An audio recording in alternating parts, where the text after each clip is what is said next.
ngerasa cerita-cerita yang aku tulis dan membuat aku senang itu ternyata membuat senang orang lain juga. Jadi aku merasa, oh aku harus membuat orang-orang senang juga nih, gimana ya caranya. Hai teman KBR, welcome back di podcast Disco, persembahan dari KBR Media. As always akan ngingetin jaga selalu kesehatan mental kamu, karena kamu sepenting itu. Nah, aku mau nanya di sini ada nggak teman-teman KBR yang hobinya tuh scrolling medsos sampai jam 5 pagi buat nyari mantengin ya updatean dari AUD yang terbarunya. Atau mungkin di sini ada yang rela nabung uang jajannya demi bisa megang buku fisik dari penulis favoritnya. Kalau aku sih kayaknya tergolong orang yang hobi banget ke toko buku, terus kayak, oh ini kayaknya menarik banget nih, tapi habis itu kayak suka lupa dibaca ya kadang-kadang. Tapi aku yakin banyak teman-teman di sini yang hobinya adalah membaca fiksi. Dan hari ini kita bakalan ngobrol sama orang yang bisa jadi teman-teman udah sering denger atau udah sering muncul di FYP nih karya-karyanya. Dia adalah seorang novelis, seorang penulis AU yang udah nerbitin 6 buku dan aku yakin banget teman-teman udah familiar sih sebenarnya. Ini adalah Kil. Hai Kil. Hai. Boleh mungkin kamu memperkenalkan diri sedikit? Halo semuanya, nama aku Kil. Aku seorang penulis saya. Sekarang ini kesibukan aku lagi menyelesaikan naskah terbaru aja sih. Asik. Aku selalu penasaran kalau orang yang pekerjaannya itu penulis, biasanya tuh dia kan setiap hari harus nulis naskah, tapi kan harus dapat inspirasi ya. Berarti caranya gimana tuh? Hari-hari kamu sibuknya ngapain? Sebenarnya tuh aku nggak setiap hari menulis juga, pasti ada hari liburnya gitu kan. Tapi kalau dari inspirasi sebenarnya aku ngerasa inspirasi itu bisa didapetin dari mana aja. Kayak misal kita perjalanan sekedar ke warung aja jalan terus kita ngelihat orang tuh bisa dapet inspirasi gitu. Wow. Tapi kalau aku belakangan ini biasanya dari lagu sih kadang. Kalau dengerin lagu terus kayaknya kepikiran deh cerita ini gitu. Dengerin lagu-lagu apa berarti? Aku random banget jujur playlistnya, tapi belakangan ini kayaknya aku lagi dengerin lagu-lagu jadul deh, lagu-lagu jadul lagi. Jadi bahkan seorang penulis aja mendapat inspirasinya dari karya-karya orang lain juga ya. Bener. Yang bisa jadi karya baru lagi. Bener. Sangat produktif ya. Ini kayak nge-recycle sampai akhirnya dapat karya baru. Dan kamu kan udah nulis beberapa karya fiksi ya. Dan yang kamu suka tulis tuh alternate universe atau AU yang tadi kita sebut di awal. Buat kamu pribadi nulis fiksi itu tuh tujuannya apa sih? Aduh, ini agak panjang nih jadinya. Silahkan. Buat aku pribadi nulis fiksi itu sebenarnya karena pertama kali aku nulis AU sendiri itu di tahun 2020 dan kita tahu di tahun itu awal-awal pandemi banget ya. Karena banyak banget lah hal yang terjadi di ketika pandemi itu, termasuk kita semua nggak punya kegiatan nggak sih mau ngapain karena bingung di rumah terus. Terus aku kepikiran pengen nulis deh sesuatu karena emang dulu itu aku kan suka banget baca dari SD, suka banget baca buku, baca novel.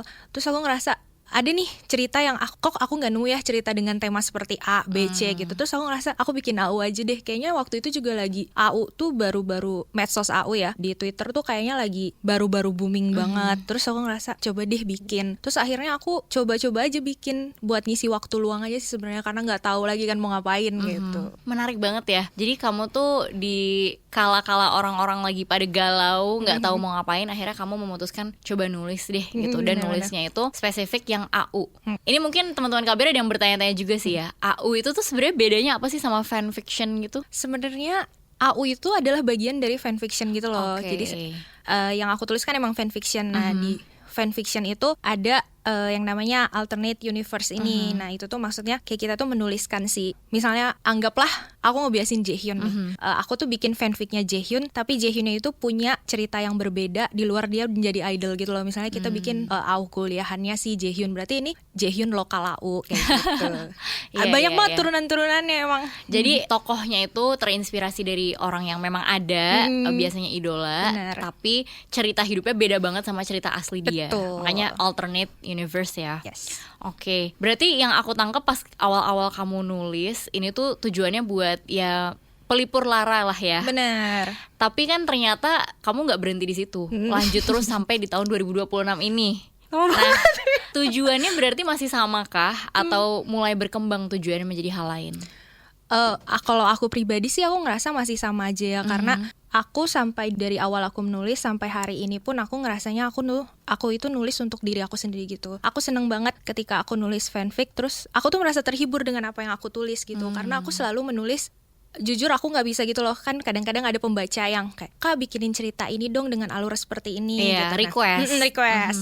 Terus aku tuh ngerasanya aku nggak pernah bisa gitu loh bikin cerita kayak gitu, karena selain takut nggak memenuhi ekspektasi mereka, terus aku tuh kayak kayaknya gue nggak bisa deh nulis ini, nggak bisa maksimal, dan aku takut jadi tulisan aku tuh nggak tersampaikan apa yang mau aku ceritakan gitu loh. Jadi berarti setiap kali kamu nulis tuh berasal dari pengalaman pribadi kah atau persepsi pribadi? Enggak sih, enggak selalu, tapi adalah mungkin beberapa yang, karena menurut aku cara paling mudah menulis itu adalah menggambarkan sesuatu yang dekat dari kita gitu loh. Jadi lebih mudah kita mengekspresikannya.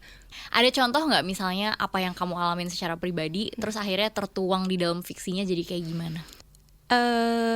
Ada sih, itu ada di cerita aku yang judulnya Centerpiece, dan itu kebetulan udah jadi buku juga. Jadi tuh sebenarnya si Centerpiece ini tuh dibuat, itu kan ceritanya tentang anak band gitu ya. Nah, ada 4 cerita, dan Centerpiece itu menurut aku yang temanya sedikit berbeda dibanding ketiga buku lainnya. Karena dibanding fokus ke kehidupan bandnya, ini ceritanya tentang si drummernya ini. Drummernya ini tuh dia mengisi jadi host podcast gitu. Ceritanya. Nah, hot podcastnya itu tujuannya kayak setiap malam minggu, pokoknya kita kayak mencurahkan isi hati gitu loh, keresahan-keresahan gitu. Nah, terus ada satu episodenya yang emang bikin aku nulis cerita itu tuh judulnya Quarter Life Crisis gitu kebetulan. Nah, itu emang pada saat itu kebetulan akunya lagi mengalami quarter life crisis kayaknya tuh di pertengahan umur aku 20-an juga deh. Terus aku ngerasanya menulis itu tuh bukan mirroring sih, lebih ke kayak pengen deh semua orang yang mengalami hal yang sama kayak aku tuh mereka tuh tahu kalau hal ini tuh normal gitu loh, itu fase. Mungkin kayak gak merasa sepi atau sendiri dalam permasalahan yang mereka lagi alami. Bener. Jadi gak merasa kayak, gue tuh gak bisa deh, kayaknya gue hidup gue udah kacau banget nih. Tapi maksudnya aku tuh cuma pengen nyampein, enggak teman-teman, tenang aja, nanti kita baik-baik lagi aja kok gitu. Jadi berarti kamu sendiri lagi ngalamin suatu masalah, terus kamu tuangin ke dalam salah satu masalah karakternya, dan akhirnya kalau menulis itu kan biasanya ketemu solusinya juga ya dari masalahnya. Dan bagi kamu itu jadi menemukan solusi juga nggak untuk permasalahan hidup kamu saat itu?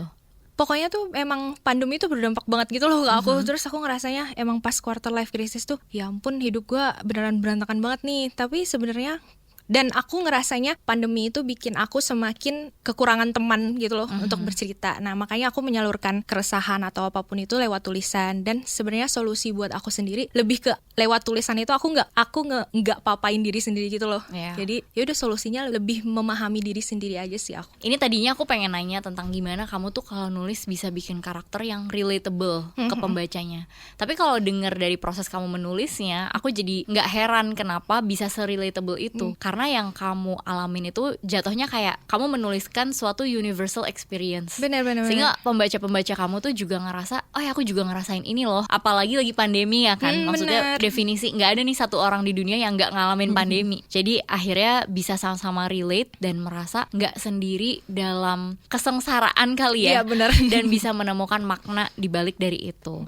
Nah, aku penasaran ya, kalau kamu lagi nulis sesuatu yang mungkin agak deep banget, mungkin agak menyakitkan banget, pernah gak sih pas dalam proses menulisnya, itu kan kamu jadi harus kayak vulnerable banget ya sama emosi kamu. Justru malah itu memperparah situasinya, kayak malah jadi tenggelam di dalam emosinya itu sendiri saat lagi menuliskannya. Sejujur-jujurnya, aku kan jarang banget menulis cerita yang sedih-sedih gitu ya. Karena aku ngerasa aku gak bisa, aku kayaknya gak berbakat deh menulis yang sedih-sedih ini. Karena aku ngerasa kayaknya aku gak bisa ngajak orang sedih bareng-bareng. Soalnya beberapa cerita yang aku baca yang menurut orang-orang sedih, aku ngerti gitu loh. Aku suka mikir gimana sih cara penulisnya ngajak istilahnya, ngajak pembacanya tuh buat ikutan sedih gitu loh. Nah, aku ngerasa aku gak pernah bisa menulis kayak gitu. Tapi aku kebetulan juga ada cerita yang kata pembaca aku itu sedih.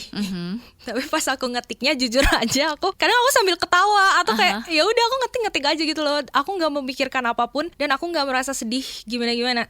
Sampai akhirnya aku selesai upload ceritanya.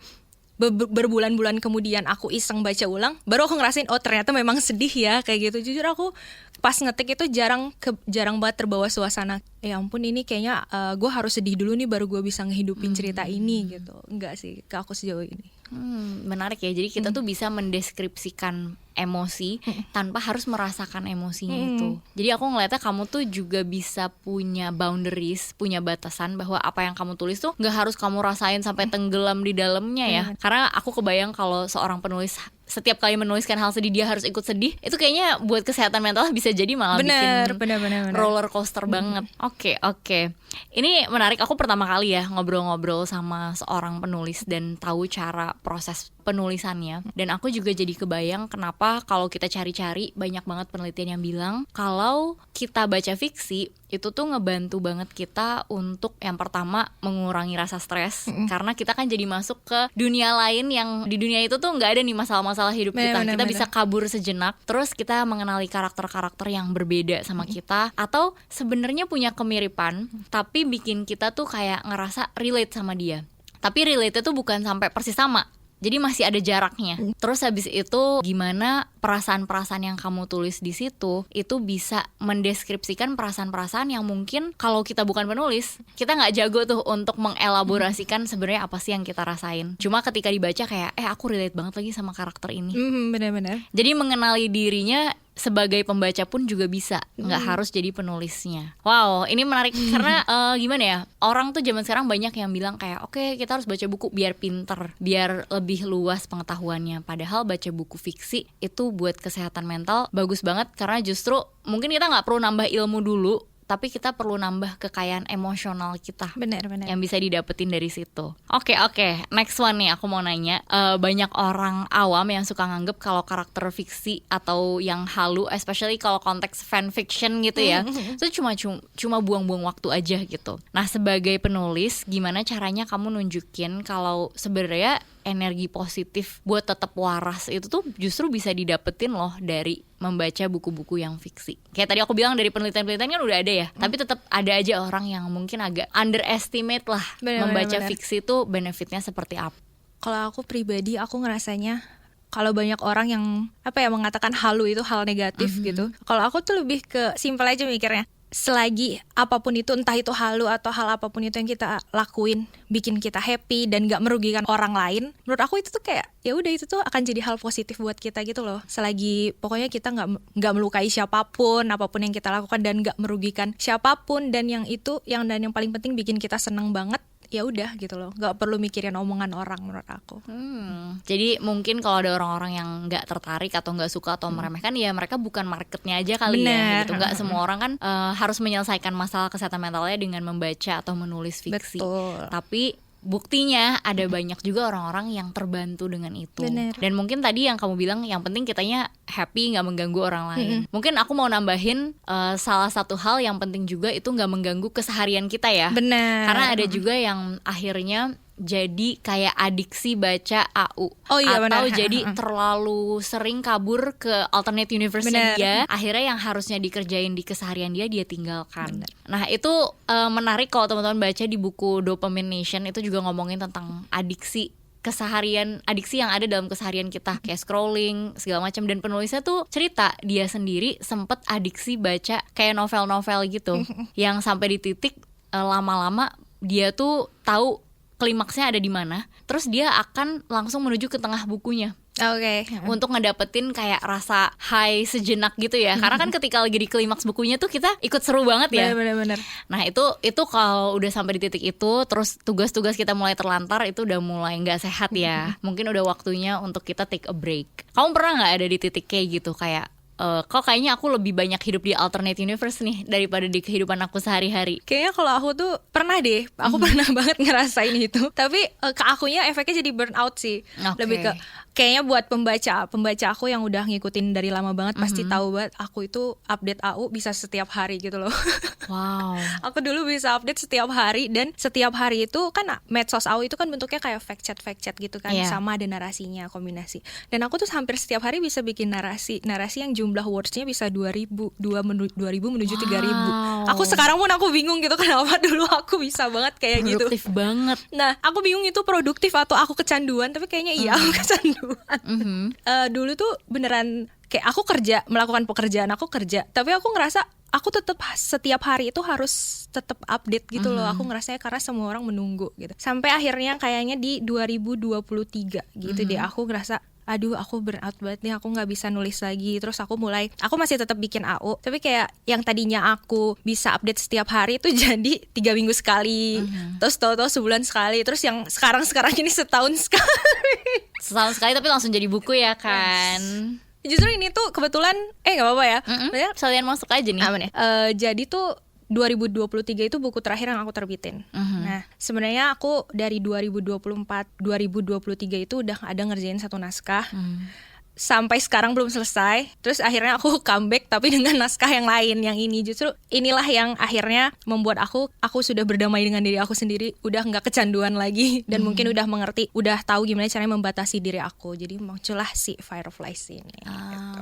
Jadi nggak ngejar yang instan dan harian lagi, tapi langsung boom gitu ya.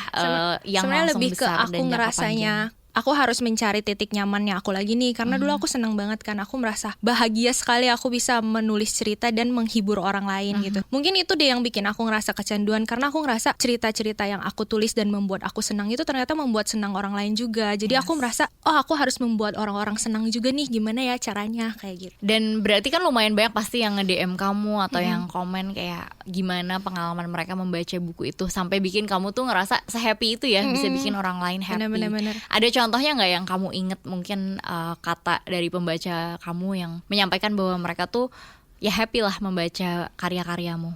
Ada banyak banget, kayak pasti ada. Tapi yang paling aku selalu ingat itu aku punya 2 cerita. Nah, yang pertama Before May, yang kedua Blue. Emang sih dibanding cerita aku yang lain, kedua cerita ini tuh temanya agak berat gitu loh. Terus dan somehow ternyata ada banyak banget pembacaku yang relate sama karakternya. Terus mereka pada bilang setelah baca ini aku jadi kayak aku jadi merasa lebih baik, aku pengen jadi lebih baik. Terus aku ngerasa senang aja gitu, terharu. Kadang aku suka sampai sedih, ikutan sedih. Iya, boleh di-spill dikit nggak? Waktu itu kamu tuh nulis karakternya tuh dia kayak gimana, yang dia lalui apa, sampai akhirnya orang-orang yang baca tuh ikut ngerasa relate. Dan aku nangkepnya mereka empowered gitu ya, merasa lebih berdaya juga setelah ngelihat karakter yang mirip sama mereka berhasil melalui sesuatu.